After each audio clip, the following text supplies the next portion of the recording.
Robert Hawkins is a corrections officer at the Baraga Correctional Facility. A physical encounter with an inmate led to a sobering diagnosis for him. Well, basically, it was an assault on staff. When I intervened, I was also hit.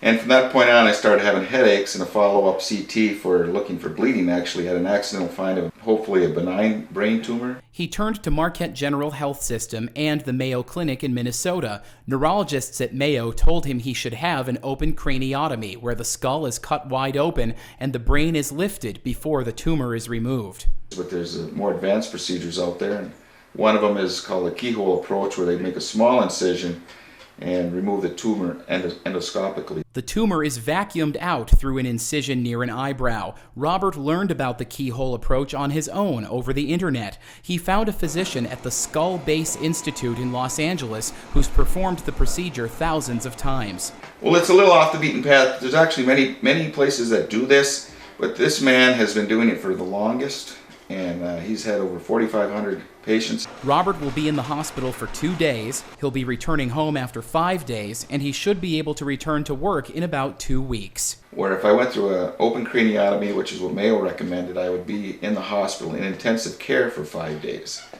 plus a long recovery of many weeks. He's leaving for LA this Friday. The surgery itself will take place on July 31st, a week from tomorrow, and we'll check in with Robert again once he returns and has completely recovered. In Baraga, Mike Hoey, ABC 10 and CW5 News Now.